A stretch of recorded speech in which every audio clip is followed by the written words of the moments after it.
Imagine this. You open the TOEFL writing section and you see the email task. You read the scenario and instead of feeling anxious, you feel calm. This is because you know you have a clear plan. You know how to structure your email, which phrases to use, and how to write in a way that the examiners would want to see. You start writing with confidence, and when your time is up, you feel good about what you produced. That feeling doesn't come from luck. It comes from knowing how the email task works and practicing with the right strategies. We've helped thousands of students prepare this way through our TOEFL packages. With clear steps and strategic preparation, they've turned confusion into confidence. In this video, you'll learn key strategies for the TOEFL email task, and you'll see how you can use templates to improve your score. By the end, you'll know how to prepare effectively. Let's get started. The first tip is to understand exactly what the email task requires before your test day. You can't prepare well for something you don't fully understand. So let's go through the basics clearly.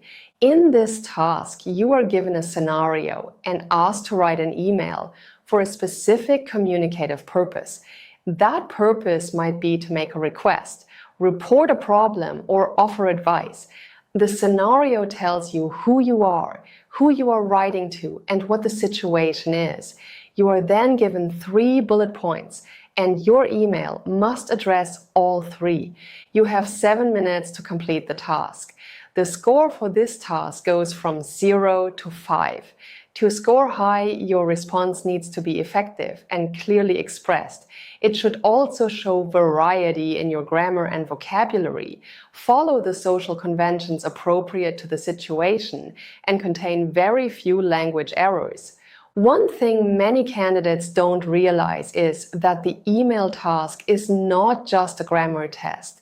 The examiners are also looking at whether you communicate in a natural and appropriate way for the situation. That means using the right level of formality, the right tone, and the right social phrases. This is just as important as correct grammar. So before you start writing anything, make sure you understand the task fully. The second tip is to identify the register of the email immediately after reading the scenario. Register means the level of formality you need to use in your writing. For the email task, this is one of the most important decisions you make, and you need to make it fast. If the task asks you to write to a professor, a department head, or anyone in a position of authority, you need to use a formal register. That means a formal greeting, professional language, no contractions, and a respectful tone throughout. If the task asks you to write to a friend, a classmate, or someone you know well, you need to use an informal register. That means a casual greeting, relaxed and natural language, and a warm tone throughout. The way you identify the register is simple. Look at who you are writing to. If you are writing to someone you would call by their first name in real life, the email is informal.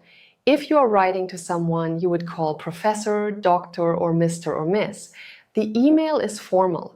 The difference between formal and informal is in the language and social conventions you use, not in the overall tone. Both types of email should feel warm and human. What changes is how you express yourself. In a formal email, you use more careful, professional language.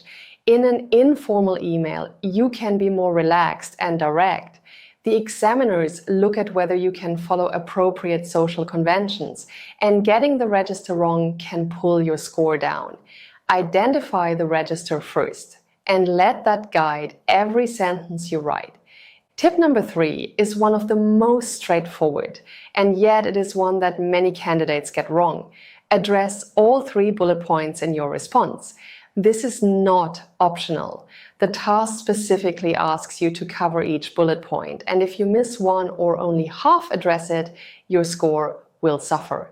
Each bullet point is a separate communicative requirement. For example, one bullet point might ask you to explain a problem, another might ask you to request help, and a third might ask you to suggest a solution.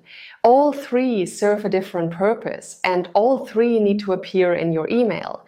A good way to make sure you cover everything is to plan your email before you start writing.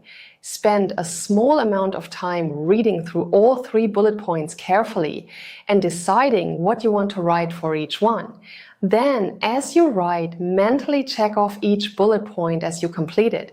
Don't rush into writing without this step. It takes very little time and it can prevent you from missing something important. If you spend too much time on the first bullet point and then write very little about the third, your response will feel unbalanced. It may also fail to achieve its communicative purpose. Let's move on to tip 4. Use templates. A template is a set of ready-made sentence starters and phrases that you can use to structure your email. Using a template means you don't have to think about how to open a sentence or how to transition from one idea to the next. You have a phrase ready to go and you just complete the sentence with the specific details from your task. Templates work because the structure of most emails follows predictable patterns. The way you open an email, state your purpose, provide details, and close politely is largely the same across many different scenarios. Once you learn those patterns well, you can apply them to almost any task you encounter. Let's look at a few sentence starters and see how they work in practice. The first one is, I am writing to. This is a purpose statement starter. You use it right at the beginning of your email body to tell the reader immediately why you are writing. For example, I am writing to inform you about a technical issue that has been affecting my ability to complete my coursework. This sentence starter signals your purpose clearly and gets straight to the point. The second starter is, I realize this may have. You use this when you need to acknowledge the impact of a situation on the person you are writing to. For example, I realize this may have created inconvenience for you, and I sincerely apologize for that. This sentence starter helps you show awareness and politeness. This can help you score higher on social conventions. The third one is, I look forward to hearing from you. This is a closing statement starter that wraps up your email on a professional and polite note. For example, I look forward to hearing from you at your earliest convenience. Using a closing like this gives your email a complete and well-rounded feel. It helps your overall response come across as effective and well-organized. As you can see, these sentence starters move your email forward naturally. You don't have to stop and think about how to begin a new idea. The starter does that work for you, and you add the specific content that fits the task.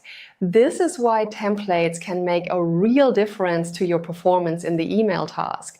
Now, here is an important point. Many TOEFL candidates think that knowing a few writing tips is enough to achieve a strong result, but it is not enough.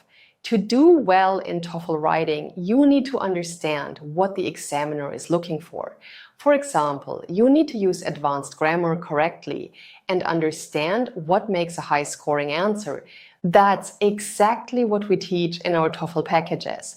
Our students get step-by-step guidance on how to write strong answers, so they feel confident and ready on test day. They learn how the TOEFL examiners assess their performance and what they need to do to meet the scoring criteria. Our TOEFL packages include lessons for all tasks, sample answers, practice tests, and much more. If you're serious about achieving the TOEFL score you need, click the link below to learn more. Tip 5 is to use a clear email structure. A well-structured email is much easier for the examiner to read and follow. It also shows that you can organize your writing effectively. For a formal email, your structure should follow this pattern. Start with a formal greeting, such as Dear Professor or Dear Mr. or Miss, and insert their name. Then write an opening statement to establish a polite tone, such as I hope this email finds you well. After that, write a purpose statement that clearly explains why you're writing. Then, write the body of your email to cover your 3 bullet points. Finally, close with a polite closing statement such as, "Thank you for your time," or "I look forward to hearing from you." Follow this with a sign-off like "Sincerely" and your name. For an informal email, the structure is similar but more relaxed. Start with a casual greeting like "Hey" or "Hi" and insert their name. Write a friendly opening line. Then move into the body of your email to cover your bullet points. End with a casual closing line and a simple sign-off like "Talk soon" or "Best." Following this structure means you don't have to think too hard about how to begin or end. You can focus your energy on writing strong content for the body. Tip 6 is to use syntactic variety and precise vocabulary in your writing.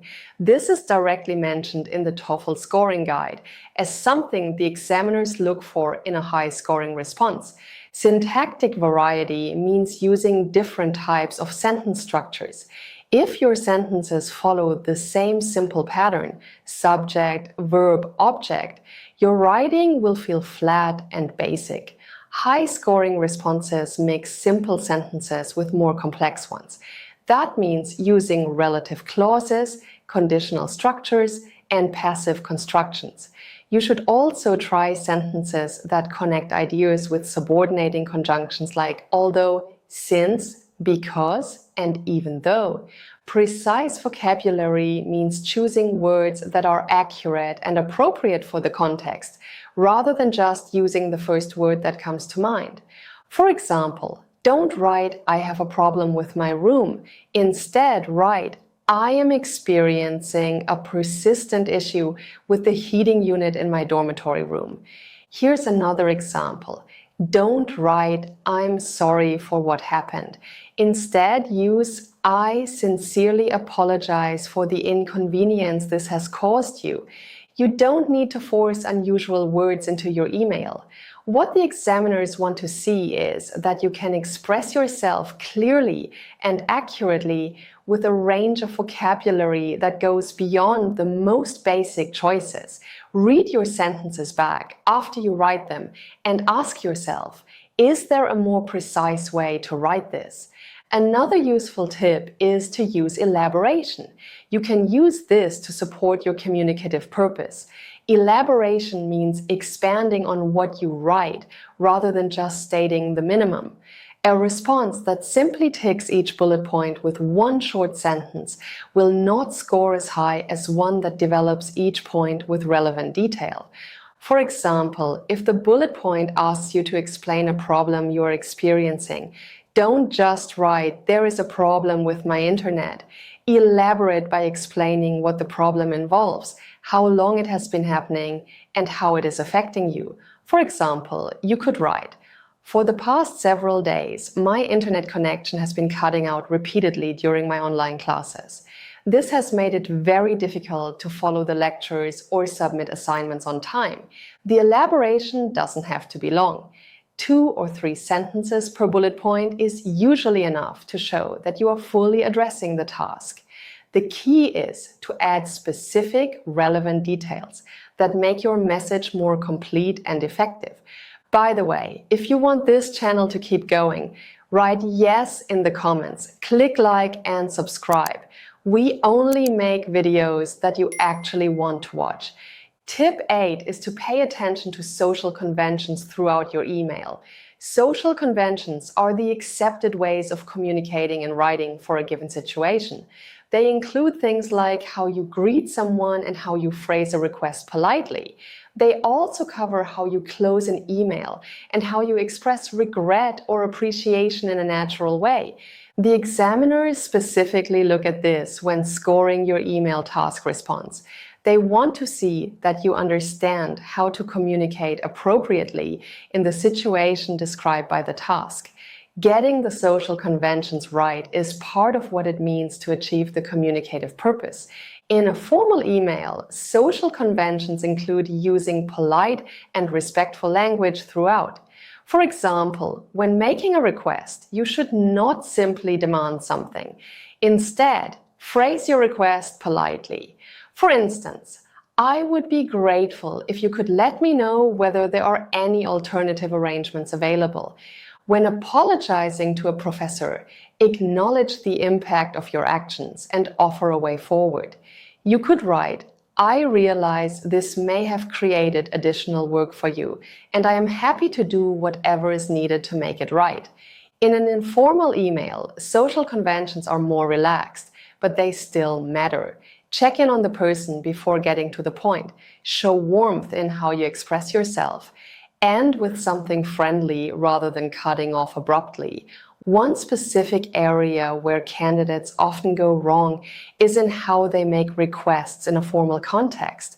Avoid language that sounds too direct or demanding, like give me more time or tell me when my submission was received. Instead, use polite phrasing like, I would appreciate your assistance in confirming whether my submission was received, or could you please advise me on the next steps? The final tip is to use the last part of your 7 minutes to do a quick edit of what you have written. Many candidates write their email and submit it without reading it back. This can cost them marks for errors that are easy to fix. You don't need a lot of time to do this. Scan through your email once and look for a few key things. First, check that you have addressed all 3 bullet points. Second, check that your register is consistent throughout. If it's a formal email, make sure no casual phrases have slipped in. If it's an informal email, make sure no stiff formal phrases have broken the tone. Third, look for obvious grammar errors, spelling mistakes, or missing words. You're not trying to rewrite your email. You're just doing a fast check to catch anything that could easily be fixed. Candidates who do this can often improve their score simply by correcting small errors they already know how to avoid.